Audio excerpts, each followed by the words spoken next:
So ayan mga kababayan, welcome back ulit sa ating munting channel, ang Alex Librada Vlogs.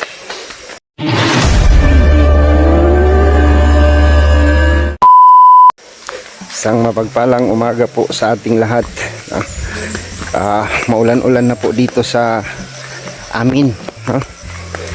Maulan-ulan na. Kaya pinapriority ko tong matapos tong isang kwarto ng pigi kay aayusin para malipat na. Kawawa sila, sobrang dumi nila guys, no? Hindi sila putol ang tubig, sobrang nila dungis. So sobrang, ayan, naglagay akong pausok dito. Kawawa naman sila. Hello. Hi, ang dudungis nyo. Nakaw. Ang dudungis nyo. Sobrang lalim na ng dun. Kailangan malipat na natin. Tapos, kasi secured na po, may bubong na. Okay, open lang siya. Basta tapos ko lang tong isang kwarto. Ayan kunti na lang, tapos flooring and then palitada. Pwede na namin siyang ilipat. Lagyan na ng temporaring pintuan dito. So, papahukay na ako ng septic tank dito.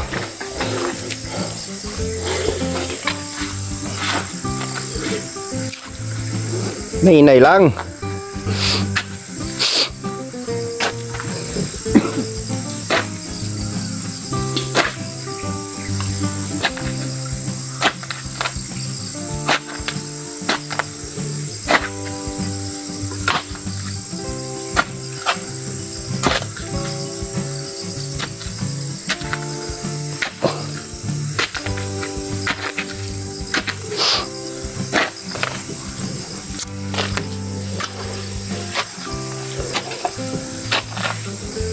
Septic tank. Ganda ng harapan, sapa.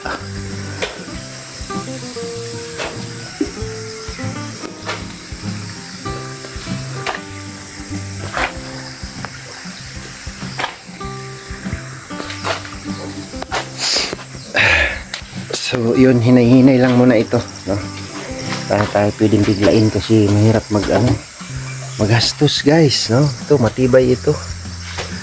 Tibay itong ginawa natin kasi kaya ko pinol lang hollow block yan kasi bangin. Tapos yung mga niyog doon pagulong matamaan yung baboy natin. Kaya sarado siya, sarado. Dito lang siya open, Yan, dito sa harap ng sapa. Napaka-presko po dito guys. Napaka-presko. Yan, sapa sa harapan. Tapos dito, so i-develop na lang natin siya pagka mawalay na yung apat, tapos doon sa ilagay sa kabilang kwarto yung apat. Tapos pag nanganak siya ulit, nanganak ulit yung inahin, aayusin ko to, so ganoon na lang ang gagawin ko. Hindi pwedeng biglain guys, magastos, masakit sa bulsa. Kaya dito lang muna, dahan-dahan lang muna siya. Pag nabuntis siya, habang malapit na siya manganak, titirahin na namin ito para dito siya titira. Mawala yung apat niyang anak, ililipat namin doon. Tapos dito siya. Pag nanganak siya dito, pag nawalay, ililipat na namin doon. O diba, gano'n na lang, step by step, mahirap madugo yung gastos pagka dahan-dahan lang muna. Hindi naman natin pwedeng biglain, So ng diskarte ay hindi po nakukuha sa biglaan, Kailangan po ng diskarte at hinay-hinay, Kailangan ng moderate move, moderate move, slowly but surely, diba? Ganon. Grabe yan. Alright, mag-install ako ng BBC. Daanan ng dumi nila papunta doon sa septic tank. Aha.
Ang dungis nyo.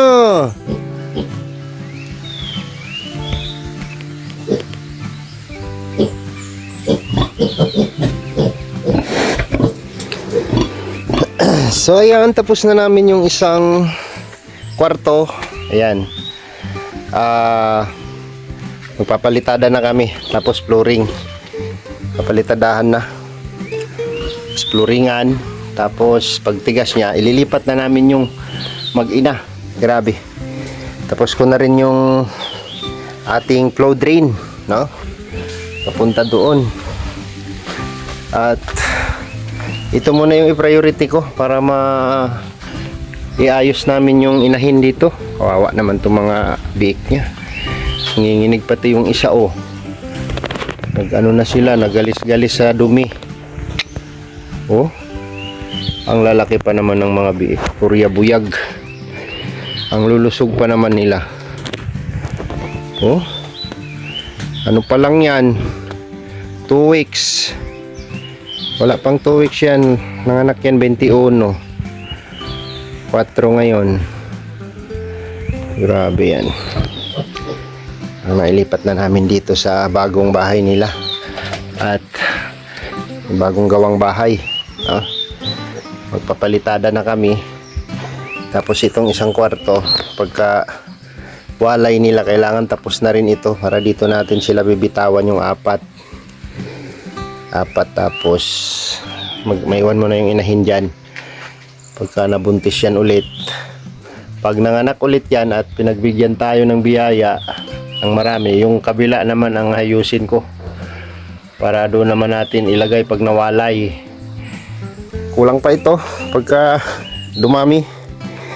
Ayun o, yung ating septic tank, oh. Lalim na siya, nakaabang na yung PVC ko dyan, oh. Septic tank. Ayos.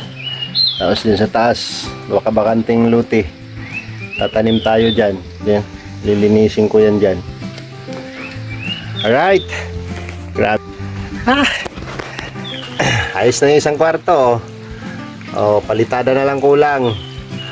Palitada na lang. Mayroon tayong hallway dito, pintuan dyan. Lagyan ko pintuan dyan, oh. Tapos didingdingan ko ng kawayan ito. Palibot para rehas-rehas lang para pasok yung hangin. O di ba? Okay po yung ano natin, unang bahay ng ating piggy, no? Ang ating piggery. So palitada tayo dito sa unang unahin ko to kasi ilipat namin yung ano na yan, inahin sama yung kanyang mga anak. Sobrang dungis. So dito magpapalitada pa tayo. Grabe, kulang pa ng lalim yan, no? Mga isang dubli pa na ganyan. Ayos na yan ang ating septic tank. Alright, grabe yan.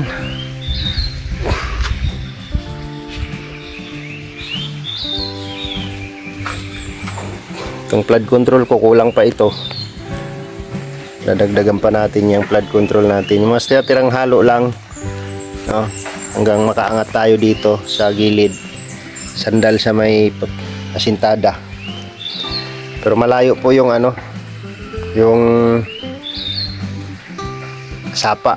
Mga galing dito sa wall natin, 3 dipa pa yan, no? Pababa. 3 dipa pa pababa. Tapos nilaliman ko yan dyan. Tinanggal ko yung mga bato dyan, no? Andito na sa taas halos yung mga bato. So bawat baha magdadala ng bato yan dyan. So itambak natin ang itambak dito. Tapos buhusan natin ng simento. Ayos yan. Si Papa magluluto ng sinabawang dalag, kamatis. May sibuyas pa dun pa? Nagpalit na kong sibuyas gahapon.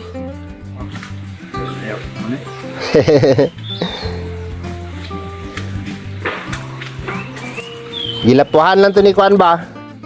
Ni Tata ang haluan. Isabit dito sa Kuan. Mag finishing me. Si Si Papa yung magluluto. Ang sarap yan magluto ni Papa, guys, no? Ng aming pananghalian. Muha pa akong isang masod, yung pinsan ko, para makatulong sa akin dito magpalitada. Katapos ito, yung septic lang isusunod ko bukas. Tapos ito tambay muna, no? Habang naghihintay tayo ng pagwalay ng biik. Ano na lang, no? So okasyonan ko na lang ito mga 2 days, 3 days, tapos ko na ito. Tapos balitadahan para pagwalay ng mga biik, tigas na siya, pwede na silang bitawan dyan. Tapos magpo-proceed kami doon sa taas, no? Magpapatabas tayo doon sa area. At umpisahan ko yung bahay naman ng kambing ang ating umpisahan doon sa bukid, no? Doon po ang magandang kambingan doon. Tapos pagka dumami na sila, no, pwede tayo mag-dispose para pumili tayo ulit ng panibago, no? Kahit mga 1 pirasong baka para ano, dahan-dahan lang, no? Dahan-dahan lang. Ang kambing kasi mabilis dumami yan, guys, no? Kapag mayroon lang silang area talaga na malagyan mo ng magandang area, di ba? Grabe. So yun, kailangan lang talaga ng sipag at sakripisyo kapag mayroon kang ginagawing project, no? So panimula yan. Yung isang inahin ni Tata, na inahin namin ni Brad Tata, sa 4 lang yung binigay na anak, pero ang lalaki niya, no? Ang lulusog niya, oh. Kaso lang ang dungis, no? Lilinisin namin yan paglipat dito. Wawa naman. Busog na busog sila kasi 4 lang sila. Oh, ang laki ng inahin. Busog na busog sila. No? Ganda. So yung 3 babae na yan, pag nagsaksis yan, gagawin namin inahin yan. Mayroong isang lalaki dyan, gagawin barako. Para hindi na kami mag-EI dito, no? Bayad ng EI dito 2,500. Grabe, ang mahal. Mahal ang bayad ng EI dito, 2,500. Grabe yan. So ayun, palitada tayo. Magbabistay sila ng buhangin doon. So kay Brad Tata, nagpupukpuk Tata ng hollow block kasi kulang yung pang septic tank namin at saka yung division sa pangalawang kwarto. Yun, tama na yun, last na yung kay Tata. Yung tira dyan, ibibinta niya na yan, no? May nag-order na sa kanya. Pupukpukin niya na yan. 200. Tag 15 ang isa ang binta niya dito. Kasi pag bumili ka sa bayan, no? Pag sa bayan ka bumili ng hollow block, 10 lang doon. O, 10. Pero yung pamasahe niya papunta dito, size. O, 16. Hindi pa sure na may mabasag doon. O, di pa? Paktay na. Dito kay Brad Tata, 15 lang. Pa! Pugiis ang le. Tapos, ha? Pila ka bilog na mo, 100 to? Grabe.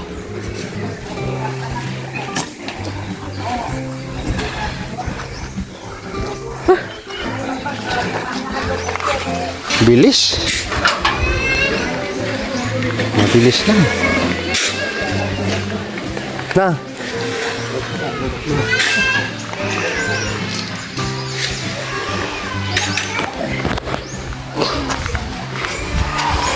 Ito, makurot mo makay. Ito, makurot po kay.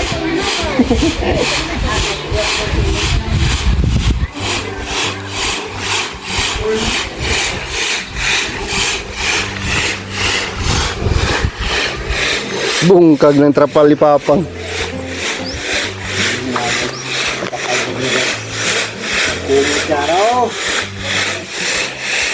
Semua pamay bulat. Hindi ko na nabularan ng kupra. Kalo sa madao.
So ayan, hapon na naman ulit. Time out na ang mga person at tapos na tayong nag-flooring dito, guys. Ayan.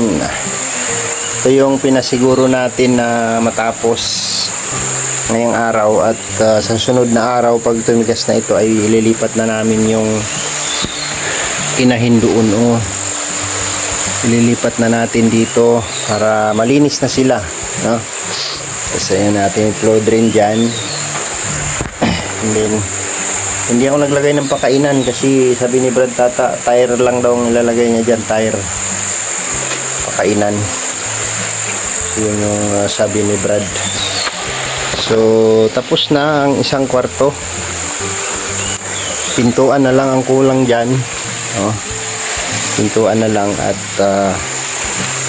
maganda na yung tirahan nila. Ang ating inahin at 4 na biik, no? At least gumagawa tayo dito, mayroon na tayong hinihintay pagka nanganak ulit yan at nagbigay ng maraming biyaya ay meron tayong malilipatan kaagad. So ayun,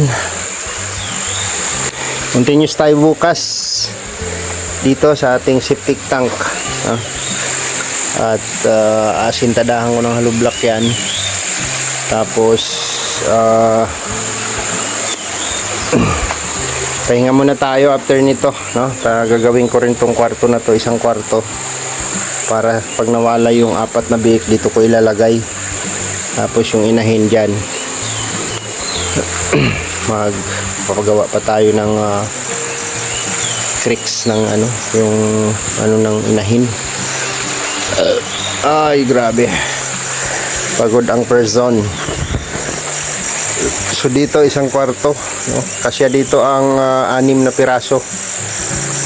Kasya dito 6 na piraso. So 4 lang yun. Pag nawala yun, pwede dito yun. Tapos pag nanganak yung inahin ulit, dito siya titira. Tapos doon naman ililipat yung kanyang magiging anak ulit, no? Re-repairin natin ito. Re-repairin ko ito ulit katulad nito. So wala naman tayong problema sa kahoy. Grabe yan. Marami pang gagawin. Marami pa tayong gagawin, guys, no? Marami tayong gagawin, no? Oh, ha? Tapos na yung isang kwarto natin. Marami pa tayong gagawin dito. So for the meantime muna, ganyan muna siya. At pwede na siyang tirahan ng baboy. Lipat para dito ma-repair na rin natin yan kung sakaling magbuntis na siya ulit, no? Pag nagbuntis na siya ulit, re-repairin na natin yan. So mahaba ito, no? Malawak itong pigiri natin. So dahan-dahan lang, no? Dahan-dahan lang yung pagpapalawak. Habang gumagawa tayo, kailangan mayroon naghihintay para ganahan tayong gumawa, diba? Halimbawa, mabuntis na yung inahin, hindi re-repairin na natin yung isa para pagka walay ng kanyang magiging anak ulit, meron tayo ulit lilipatan. Right, ganun lang, no? So continuous tayo bukas at mag-asintada pa ako ng septic tank. After nyan, na tayo, proceed na tayo dun sa bukid. Proceed na ako dun sa bukid. So unahin natin yung ating tawag nito kambingan, no? Pubo na bahay naman ng kambing yung ating gagawin sa bakod para hindi sila makagala-gala, hindi sila makapinsala sa ating mga tanim. Right. Whew.